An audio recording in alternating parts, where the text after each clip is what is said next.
Pupunta ako sa politika, hindi ko hanap ang pera.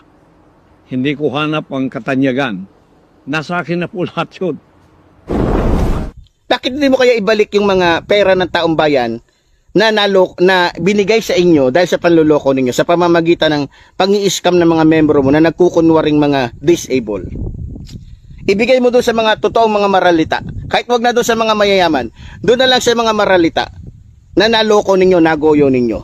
Bilyon-bilyon ang hawak mo. Bakit hindi mo simulan na ibigay sa mga magsasaka? Kahit hindi ka pa senador. Kung talagang totoo ka, hinahamon kita, Kibuloy. Okay. Sa unang pagkakataon, si Pastor Apollo Kibuloy, ang self-proclaimed appointed son of God na nasa kulungan ngayon, ay pinayagan ng korte na maglabas ng kaniyang pahayag upang ipaabot sa taong bayan kung ano ang plano niya kung siya maluklok bilang senador. Una, yung kampanya daw sa laban sa korupsyon. Yung mangurakot ng 1,000 pesos, may patawan yan ng kamatayan. Ngayon, meron tayong survey diyan mga kapatid. Pwede ninyong i-click lang diyan ang survey. Ibuboto ba ninyo si Pastor Apollo Kibuloy sa pagkasenador? Malapit ang eleksyon. Tingnan natin kung alin ang mas mataas na resulta, yes or no. Samahan ninyo ko. Kasi kalingan, pag palaging inulit-ulit ay magmukha talagang katotohanan para sa ating mga kapatid na kulang ang kaalaman. Ang pagkadaya ay maranasan sa iba't ibang paraan. Pero napakasakit pag madaya tayo sa pananampalataya. Dahil nanganib pati ang ating kaluluwa. Viva Cristo Rey! Pro Dio et Ecclesia. Okay. Sa ating survey, nangunguna ang no. No? Merong yes na 12%. At may no dito na 95%. Tingnan natin. Baka malampasan ito sa yes. Ang katanungan, ibubuto ba ninyo si Pastor Apollo Kibuloy sa pagka-senador? Okay. Bago dyan mga kapatid, bago tayo papasok sa punto por punto, ating tatalakayin muna ito. Diyan din sa pananampalataya at katwiran, marami ding nagpahayag na no daw. Happy Easter sa lahat. Si kapatid at si Florentine. Yes, Happy Easter Sunday sa lahat ating mga kapatid na sumusubaybay sa ngayon. Si Randy Ilagan. So, may komento din siya kay Pastor Apollo Kibuloy. Pero sa unang pagkakataon, pinayagan siya sa korte na maghayag sa plano niya. Ano daw? Di na kailangan daw niya yung katanyagan. So kung di na niya kailangan ang katanyagan, iba't kailangan pa siyang mangangampanya. Sabi ni Pastor Apollo Kibuloy, di na daw niya kailangan ang pera. Balik natin ha. Pupunta ako sa politika, hindi ko hanap ang pera. Hindi ko hanap ang katanyagan. Nasa akin na po lahat yun. Nasa kanya na lahat umano. Iyon. Kaya binanatan siya ni Pastor ni Epifanio Labrador din. Si Rose Oranio, Happy Easter, Brother Winder, and to all. Okay. So, bago tayo papasok sa punto por punto, pakinggan muna natin si Pastor Apollo Kibuloy. Ito, kayo, maniniwala ba kayo sa pahayag ni Pastor Apollo Kibuloy na sa kanyang pagpasok sa politika, di na umano niya kailangan yung katanyagan, nasa kanya na. So, ibig sabihin, di na kailangan niyang mangangampanya. Pero nakapasok ba si Pastor Apollo Kibuloy sa top 12. Daming nag-claim ngayon na pumasok daw sila ng top 12. Mula kay Congressman Marcoleta, meron pa yung nag-claim na pumasok daw. Makita natin yan sa election. Sino talaga ang magiging top 12. Di na umano hanap ni Pastor Apollo Kibuloy ang pera. Maalala ninyo, meron yung lumabas na audio na galit siya dahil hindi nakaabot sa quota yung nagsosolicit, di ba? Okay. So, dito pakinggan natin yung inilabas na pahayag ni Pastor Apollo Kibuloy. Magandang araw mga kababayan dito po sa buong Pilipinas at sa ating mga OFWs sa buong sanlibutan na ngayon ay nanonood sa programang ito. Sa mga OFW sa iba't ibang bansa, buboto ba ninyo si Pastor Apollo Kibuloy? So, pwede kayo mag-comment dyan, ha? So, dami ng mga nag-comment dito.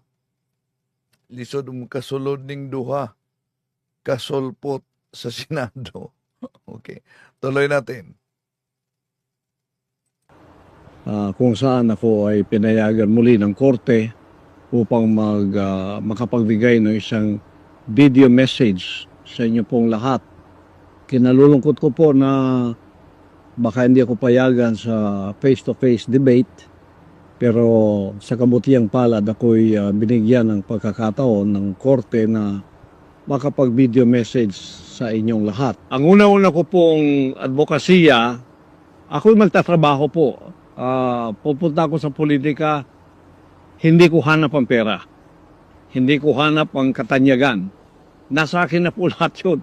No, yun. Nasa kanya na umano ang katanyagan at pera. Pero, tanong, ba't kailangan talagang maglabas siya ng pahayag kung nasa kanya na ang katanyagan? Ba't kailangan talagang hilingin niya sa korte na ipaabot sa taong bayan yung plano niya kung sakaling maluklok siya bilang senador? Okay. Nasa kanya na umanong katanyagan, nasa kanya na umanong pera. Hindi ko na po kailangan yun. Ako'y magtatrabaho lang at tutulong para mabigyang solusyon. So, kung di na niya kailangan, magtatrabaho lang siya, tutulong, di ko marinig yata dito kung may promise ba si Pastor Apollo Kibuloy na kung sakaling maluklok siya sa pagkasenador, tatanggapin ba niya ang kanyang sweldo? Dahil di niya kailangan umano ng pera. Ano kaya ang mangyari kung siya ay maluklok sa pagkasenador? Malawakang solicitation pa? Tuloy natin. Ang ating mga kinakaharap na problema. So, yung aking pong paggobyerno ay ang tinatawag na laban sa korupsyon, yung governance and anti-corruption. Gagawin ko ang isang pagtatatag ng isang truth commission. Binubuo ito ng mga ordinaryong mamamayan upang imbestigahan ang mga kaso ng korupsyon sa loob ng ahensya ng gobyerno. Susuportahan ang pananaw na ito ng isang advokasya pa rin na may parusang kamatayan o death penalty sa mga korap na politiko na napatunayang may sala sa malawakang pagkubkub o sa pagwawaldas o pandarambong ng pera ng mga Pilipino. Yan. Kung sakaling maging senador daw siya, no? Patawan ng kamatayan yung mangnanakaw ng pera sa kaba ng gobyerno. Yan po ay advokasya rin ng isa kong kasamaan sa PDP Laban, si Atty. Vic Rodriguez. Pareho po kami riyan. Death penalty at ibinaban niya ang ceiling ng plunder from 50 million naging 1 million na lang po. Kung ako matutupad, kahit po 1,000 lang. Yan. Sa kasama niya, ang plunder 50 million, patawan ng parusang kamatayan, pero kay Pastor Apollo Kibuloy, 1,000 lang talaga umano. 1,000 pesos na pangnanakaw sa kaba ng gobyerno, patawan daw niya ng kamatayan. Kailangan may death penalty na sapagkat ang maliit na pagnanakaw at ang malaking pagnanakaw, pareho lang yan sa harap ng Diyos at sa harap ng batas ng tao. Pangalawa po, yung sa kalusugan. We need a healthy Philippines. Puro kailangan malusog ang mga tao. Matanda man o bata man o binata man o dalaga o babae man. Kaya sa kalusugan, ini-endorso ko ang O kayo, nakikinig ngayon sa pahayag ni Pastor Apollo Kibuloy, no? Maniniwala ba kayo sa kaniyang pahayag na ito? Sige, comment kayo. Mobile Health Services Program upang dalhin ang serbisyo ng kalusugan sa lahat ng ating mga mamamayan. Mga kabilang na rito ang pamamahagi ng libreng gamot. Direkta ito sa mga liblib na pamayanan gamit ang mobile clinic sapagkat hindi lahat maka-afford ng pumunta sa ospital. Ako po ay nagkaroon ng pneumonia. Dinala ako doon sa Philippine Heart Center. Nakita ko doon ang mga nakalinyang tao sa kanilang garahe, yung kanilang parking lot, no? Nagtanong-tanong ako, ang iba doon nasa 1 buwan, 2 buwan, 3 buwan na doon sila. Naghihintay para mapagamot. Hanggang iba'y namatay na nga. Kaya nasaktan masyado ang aking puso sapagkat ito ang isa sa aking nakikitang hindi inaasikaso ng ating pamahalaan. Kaya nga ang PhilHealth, mahalaga yan. Merong budget pero hindi ginagamit doon sa kalusugan na dapat ito'y ipamigay na libre ang gamot sa lahat ng tao sa Pilipinas.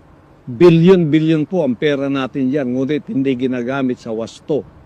So, ipalalawak ko ang saklaw ng PhilHealth upang masaklaw ang mas marami panggamot, outpatient, pangangalaga at mga programa sa pagpapagaling o yung rehabilitation para sa mga pamilyang may mabababang kita. Sapagkat, tingnan ninyo pagka nagkasakit ang isang taong dukha, kung meron man siyang ipon, lahat ng yan ay mauubos. Kung meron man siyang munting ari-arian, tulad ng lupa o bahay, ipagbibili pa yan. Kaya nagiging dukha silang lalo dahil dyan sa problemang yan. Meron tayong PhilHealth. Okay, ano kaya ang plano ni Pastor Apollo Kibuloy? Di ba? Sabi niya, plano niya, patawan ng kamatayan ang mangnakaw sa kaba ng bayan, 1,000 pesos. Ano kaya plano niya sa yung manggagahasa? Oh? Di ko narinig, baka mamaya may plano siya sa mga nanggagahasa. Anong silot dapat na ipataw sa mga manggagahasa kung mapatunayan na talagang nanggagahasa lalo na sa mga minor de edad? Pansinin natin kung ano. Mga kapatid, alam niyo maliban sa problema sa drugs, problema talaga yung drugs dahil nagiging lecturer ako sa mga drug surrenderers. Ang dami talaga mga sumuko noon during Duterte administration sa araw-araw na seminar namin. Punong-puno ang gym. Pero alam nyo ba, maliban sa drugs, isa sa mga problema at adiksyon na lumalaganap ngayon, yung adiksyon ng pornography. Kahit sa cellphone, makita yan ang pornography. Pero Alam niyo ba mga kapatid, meron ba kayong narinig na may politiko, kahit na si Pastor Apollo Kibuloy, appointed son of God daw umano siya, meron bang politiko na nagplanong iban ang pornography dahil sa ibang bansa, kahit sa Muslim area, kahit nga sa China na komunista na bansa, ay naban ang pornography. Pero dito sa ating bansa, ba't parang walang nakakitang mga politiko na gumawa ng hakbang kaugnay dyan? Okay, pakinggan natin si Pastor Apollo Kibuloy. Baka may plano siya kung ano ang parusang ipataw sa mga rapist, lalo na sa mga nanggagahasa ng minor de edad. Asahan po ninyo, pag ako ay naging senador, inilukluk ako kasama ng aking mga kasamahan sa PDP laban, ipaglalaban ko ang kalusugan ng ating mga mamamayang Pilipino. Libre gamot, lahat-lahat, pati doktor, pati hospital. Ipaglalaban ko po yan. Malaking laban ito sa Senado. Alam ko marami ang kukontra dito sapagkat hindi naman lahat tulad kong zero corruption. Kaya nga nawawala yung budget ng PhilHealth dahil kinukorap ito na dapat ilagay sa pangkalusugan. Saan nilagay? Sa tulay. Wala ka naman nakitang tulay. At yun ay mali. Itutuhid po natin yan. Kaya ang aking pong advokasya, ayusin natin ang Pilipinas. Ito ay isa ring advokasya ko, pagbabawas ng kahirapan. Poverty Alleviation Program. Magpapasa ako ng Philippine Food Security Enhancement Act na magbibigay ng kapital sa mga magsasaka para sa produksyon ng agrikultura, makapagbigay ng modernong kagamitan sa pagsasaka upang suportahan ang mabisang produksyon, pamamahagi at pag-iimbak ng pagkain. Susulong din natin yung tinatawag na Subsidized Utilities Program upang magbigay ng subsidiya ang gobyerno sa mga bayarin sa tubig at kuryente na nakatuon sa mga pamilyang may mababang kita. Ako, kasama rin ako sa advokasyang ito, ako'y natutuwa sapagkat si Attorney Hinlo merong tinatawag na state subsidized farming, no? So si Attorney Hinlo meron siyang tinatawag na state stage farming. Ako ganun din ang advokasya ko. Dapat ang gobyerno ang siyang magbigay ng gabay sa mga ating mga farmers. Mahaba-haba po ito kung Ano kayang plano ni Pastor Apollo Kibuloy sa mga empleyado na di binigyan ng sapat na suhulan? Ano kaya ang plano ni Pastor Apollo Kibuloy sa mga nagkunwaring pipi na nagsolicit? Okay, tuloy natin siya. explain ko sa inyo lahat dito. Mamaya na, pagka tayo ay nandyan na sa Senado, kung ako'y papalarin ng dakilang ama, sasabi ko po sa inyo. Kung siya ay papalarin daw ng dakilang ama, ba't kaya niyang ideklara ang sarili niya na appointed son of God? Wala na pala yung eleksyon, di ba? Deklara lang. Ba't kung sabi niya, di na kailangan niya yung pira, di na niya kailangan yung katanyagan, nasa kanya na ang lahat, ba't kailangan pa niya mangangampa niya at hilingin sa korte na payagang maglabas siya ng video tulad nito? Tuloy natin. Nakadetalye na po yan lahat sa aking panuhala. Detalyado na po yan kung paano gagawin. Ngayon, medyo mga ano lang ito, mga introduction lang para sa inyong kaalaman. Pagkatapos, Pinas.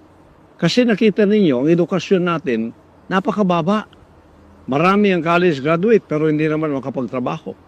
So magpapasa ako ng School Infrastructure Development Bill upang maglaan ng mga pondo para sa pagpapabuti ng pasilidad ng paralan. lalo na sa mga rural na lugar upang matiyak ang kalidad ng edukasyon.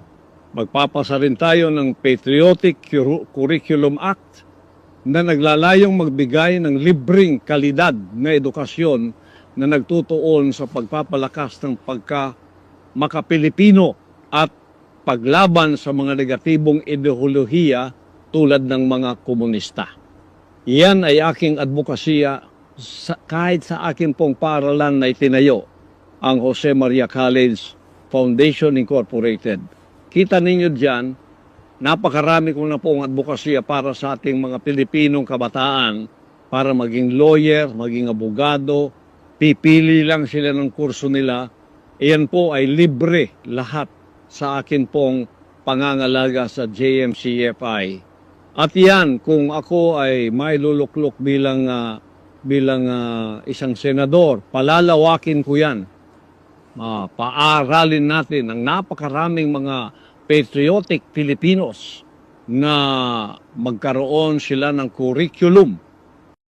Kung siya ang uupo sa pagkasenador, di ba kaya palalawakin din niya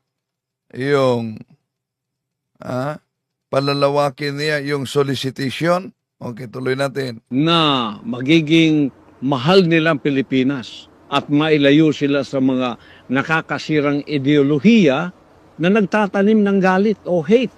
Yan ay ang CPP and PNDF. Ialis natin sila dyan. Lalis natin, kasama na rin dyan ang advokasya natin sa kapayapaan para maalis din naman sila sa masamang bisyo tulad ng droga. Isa rin sa ating advokasya yung peace and order. Magpapatuloy po yung ating laban sa droga. Magpapatuloy yung laban natin, laban sa mapanirang ideolohiya ng CPP and PNDF. Ipagpapatuloy ko po yan sapagkat yan ang advokasya ko kahit noong ako ay wala pa dito sa larangan ng politikang ito. Sa akin pong itinayong SMNI nung ako ang chairman dyan, naglaan ako ng 3 oras bawat araw sa laban kasamang bayan upang ang ating pamayanan ay maliwanagan sa mga deception o panlilinlang ng komunistang ideolohiyang itong napakarami nang namatay sa loob ng 50 taon.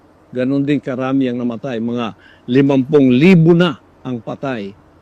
Wala man lang crime against humanity ang ginawa dyan. Tingnan niyo ang ating Pangulo, 8 years, 43 ang naakusa sa kanya. Crime against humanity na. Yan po ay injustice. Yung walang pagkawalang hustisya, asikasuhin po natin yan. Yung freedom of religion, tututukan ko po yan. Yung separation of church and state, ayusin natin yan.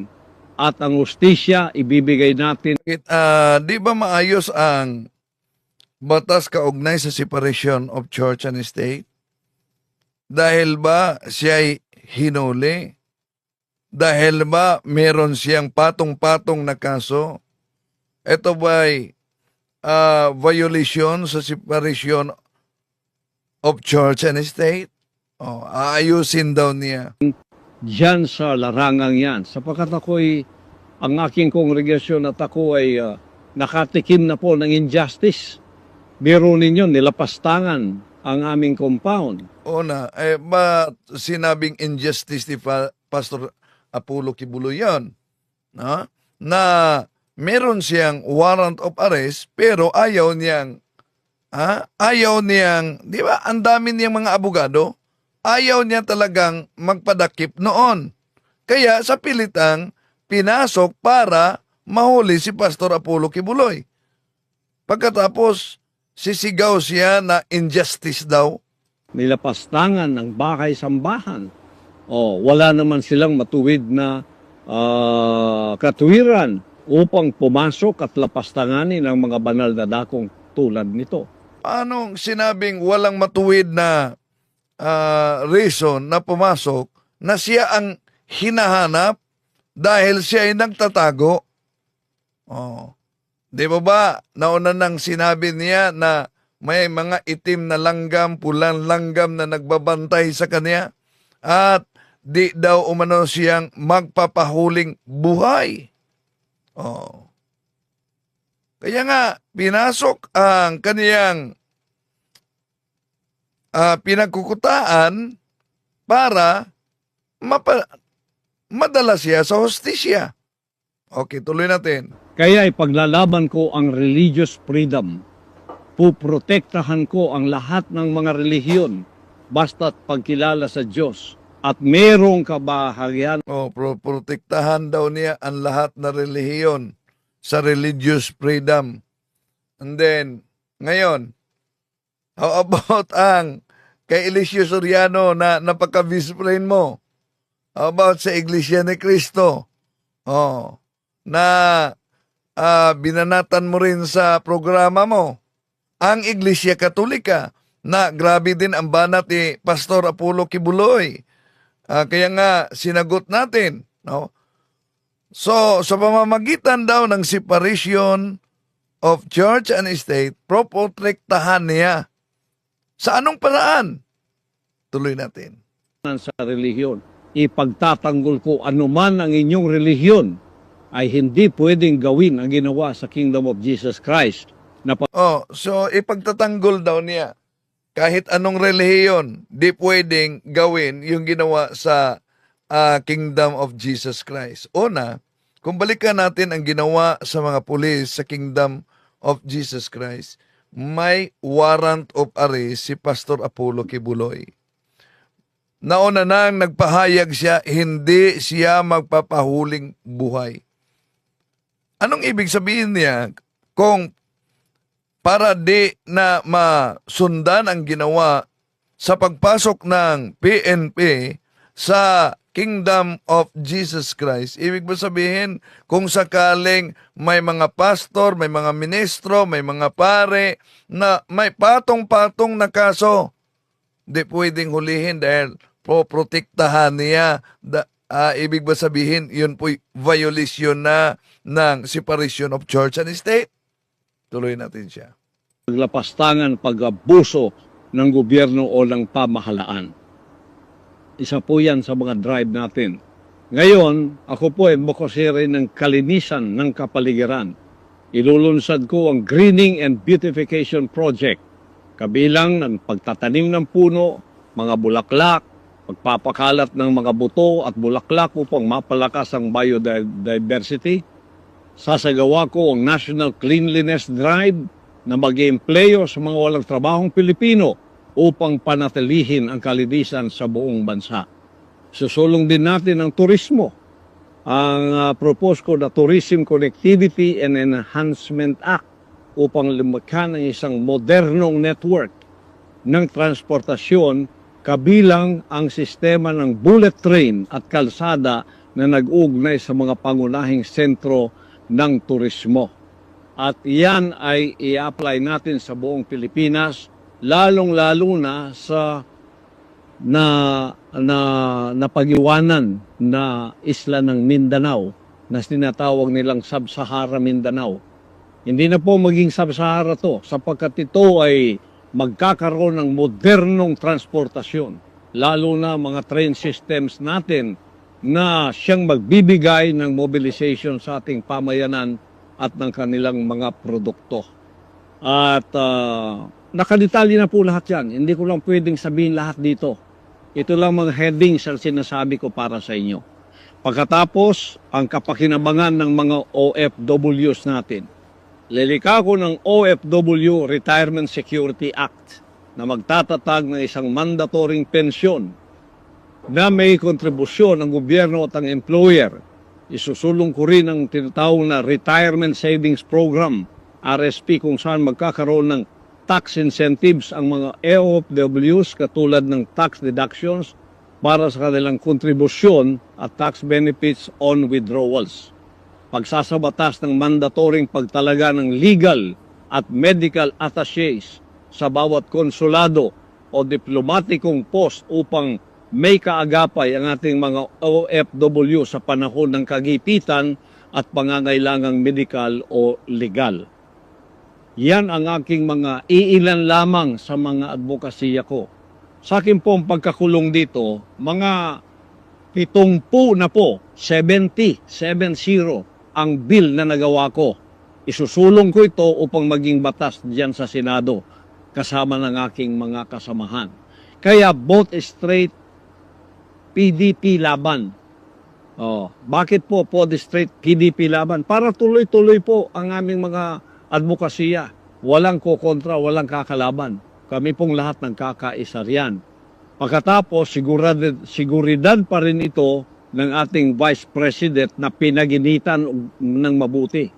Kita ninyo, ini-impeach ang isang Vice President sa mga unfounded na mga akusasyon tulad ng intelligence funds, samantalang billion, trillion ang nilulustay ng mga nasa kapangyarihan.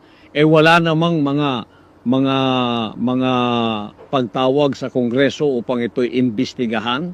Ngunit hindi tinantanan ng ating Vice President upang siya ma-impeach. Pag na-impeach po kayo, perpetually hindi na kayo makapaglingkod sa bayan.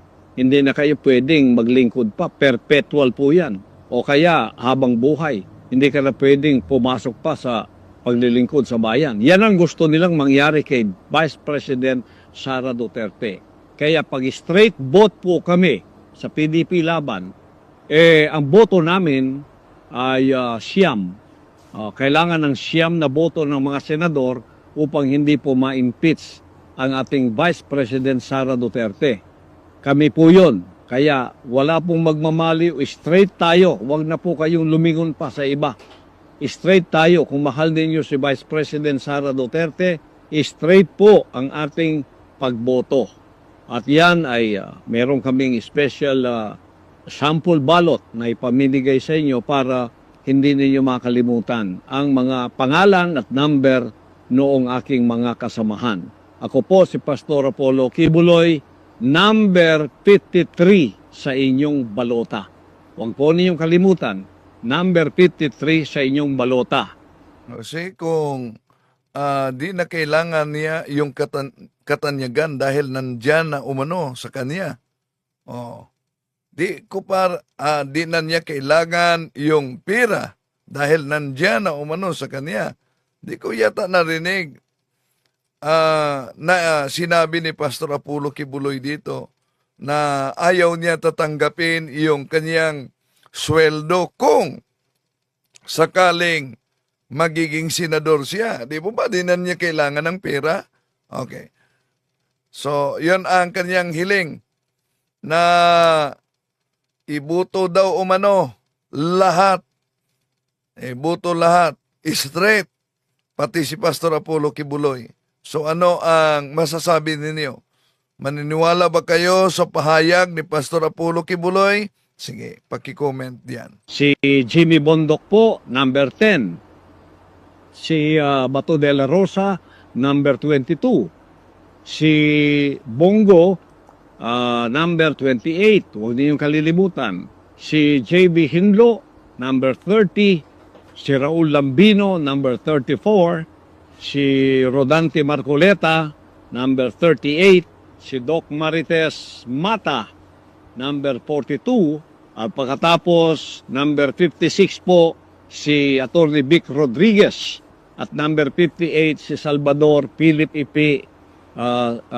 Philip Salvador, number 58. At ako po, ang inyong lingkod, Pastor Apollo Kibuloy, number 53 sa inyong balota. Straight po, huwag na kayong lilingon pa sa iba. Para ito'y magamit natin. Alam ko itong aking makasamahan dito, katulad ko sa advokasya. Hindi kami pwedeng baguhin ng pera. Hindi kami pwedeng suhulan ng pera. Hindi kami pwedeng kumbinsihin na kumampi sa mali dahil sa pera. Hindi po. O kaya sa pabor. Napatunayan na po natin yan. Sa panahon ng ating kagipitan, hindi po namin iniwanan ang ating Pangulong Duterte. Kahit na ako'y pinahirapan, tinanggalan ng SMNI ng unlimited suspension. Hindi lang matanggal-tanggal yung franchise ng SMNI. Kaya ang kanilang suspension indefinite. Biro ninyo, inalis nila yung aming pre-TD. O, daming istasyon yan, 18 istasyon. At ilang mga pre-TD sa buong Pilipinas. Biglang-bigla, ginano nila, wala naman sa batas yun. Pero silang batas ngayon eh. O, walang batas-batas sila. Basta sinabi nila, yun ang tutuparin nila kahit may batas o wala. Ang isa lang sasabihin nila, sige, magsumbong kayo sa korte. Sa korte na tayo magkikita. Sa 16-day siege, andala. Isang warrant of arrest, hindi naman pangalan ko at hindi address ko. Sinabi ng mga lawyer ko, against the law yung ginagawa ninyo. Hindi naman dito si pastor. Hindi, sa gusto nyo dilip. Hindi, papasok kami. Pumasok, 16 days pa. Kung may reklamo kayo, sa korte kayo pumunta. Ganon ang panahon ngayon. Babaguhin po natin ang pang-aabusong yan. Kaya kailangan po natin straight PDP laban para sa ating Vice President, hindi ma-impeach. Tingnan po ninyo ang nangyari ngayon sa ating Pangulong Duterte.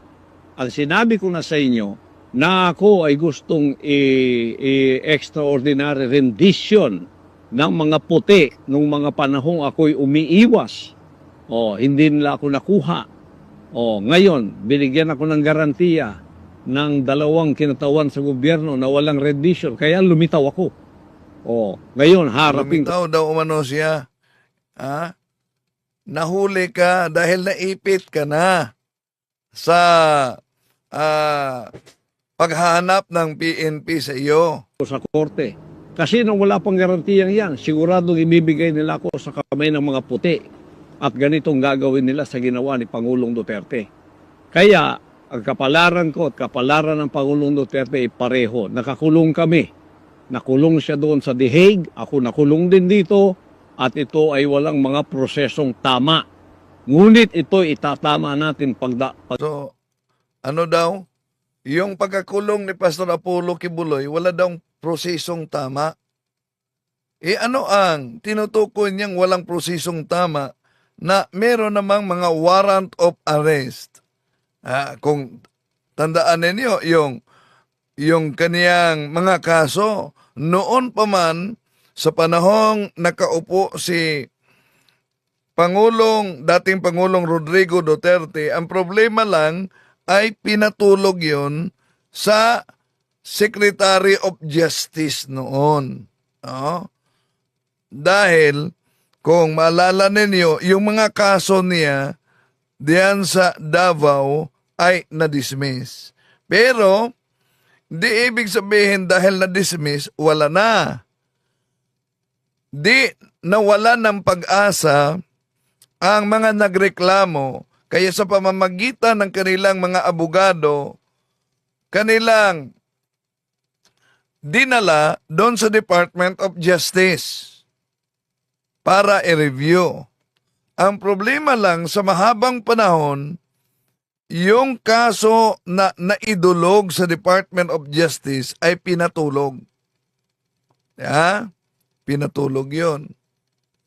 Kaya, nung binanata niya si Pangulong Bongbong Marcos, yung First Lady, di ba may sabi pa niya na totoo ba Pangulong Bongbong Marcos na nagvuvudo kayo diyan sa Malacanang? Yung voodoo, occult practice yan para yung witchcraft. At nagsisinghot kayo diyan sa, grabe yung banat niya. So, yun dahilan na yung nakatulog na idinudlog sa Department of Justice ay biglang nabuhay. So ngayon, mayroong mga warrant of arrest siya patong-patong. Asan ang sinabi ni Pastor Apollo Kibuloy na wala sa proseso yung paghuli sa kanya? Di po ba may warrant of arrest siya? Maliban sa iba pang warrant of arrest, walang piyansa yung iba. Okay, tuloy natin. Dating ng panahon. Kaya't ako po ay narito, pumasok sa magulong politikang ito, hindi upang magkapera, hindi upang kumamal ng pera, o kaya maging tanyag. Hindi po. Magtatrabaho po ako tulad ng ako'y nagtrabaho sa Kingdom of Jesus Christ. Zero corruption, pagpapaunlad ng mga sinasakupan ko na kung uunlad ang aking pamamahala sa isang organisasyon, How about yung mga nagreklamo, yung apo niya? Kung maalala ninyo, yung apo niya nagrereklamo din na walang sapat na suhulan sa pagtatrabaho bilang media sa kaniyang TV station. Tuloy natin. unlad ang lahat. Wala pong personal interest. Kaya idinimanda ako, sinanksyon ako para maipit ang aming mga propriedad, ang lahat ng nakapangalan daw sa akin, babawiin nila. Biro mo ka-injustice niyan. Pagkatapos sinuri nila, ni isa walang nakapangalan sa akin. Ngunit gusto pa rin nilang kunin ang mga propriedad ng bansang kaharian. Anong klase ito na itutuwid natin ang injustice na ito? Hinahanap, hindi lang ako, kundi pati gold, pati property ng bansang kaharian. Papayagan ba natin ito yung magpapatuloy? Hindi po. Kaya para maituwid natin ang hindi tama, ang baluktot, para maituwid natin, straight po ang ating boto, PDP laban. Upang may pakita natin sa bansang ito na ang pamamahala tulad ng ginawa ng ating Pangulong Duterte sa 6 na taon ay maipagpapatuloy natin. May susulong natin kasi yan ang dahilan kung bakit tayo bumoto sa unit team noon. Ito ay continuity daw. Ngunit wala pang 3 taon pinutol na yung pangakong yon. At alam natin ngayon kung anong kaganapan. Lahat ng ayaw, suspended. Lahat ng ayaw, suspended. Dito, suspended doon. Binabantayang maigi. Hindi tayo makahinga ng maluwang sa ating demokrasya. Sa katotohanan lang, ang demokrasya natin ngayon parang wala na. Kundi tatayo ang tulad ng PDP laban at ang mga kinatawan nito na inyong iboboto sa Kongreso, ay tuloy-tuloy na pong mawawala ang ating demokrasya at ang ating bansa. Huwag po nating gawin yon.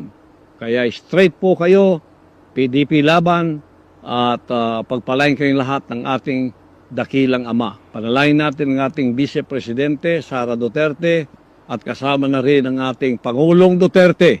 Ngayon ay kinulong doon sa The Hague.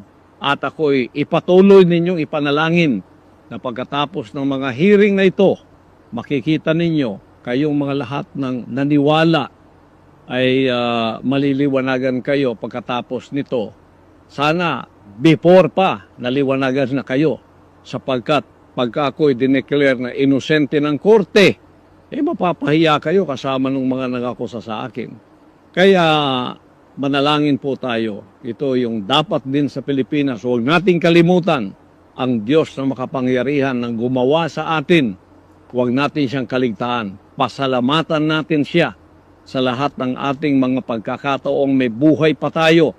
Ibigay natin ang lahat ng kapurihan at kapasalamatan sa kanyang lumikha ng lahat sa atin. Kasi kung wala tayong connection sa kanya, itong lahat ng ating mga material, financial, o politikang pinag-uusapan, wala pong mga kwenta ito. Mamamatay din tayo, haharap din tayo sa Kanya. Kaya huwag ninyong kaligtaan sa panahong ito ang ating dakilang may kapal. Ibigay natin ang lahat ng kapurihan at kapasalamatan sa Kanya na anuman ang pinagdadaanan natin. Kung tayo ay may mabuting puso, may mabuting kalooban, Mamamatay din tayo at haharap sa Kanya. Di po ba sabi ni Pastor Apollo Kibuloy na bago haharap sa Panginoon, dapat dadaan muna sa Kanyang kamay, siya daw ang lalagda. So, anong masasabi ninyo? Yon po ang pahayag ni Pastor Apollo Kibuloy na pinayagan sa korte na maglabas ng kanyang pahayag para ipaabot sa taong bayan ano ang plano niya sa kung sakaling siya'y maluklok sa pagiging senador. To make his message known is our responsibility. So here we are to pledge our lives to the Lord of eternity.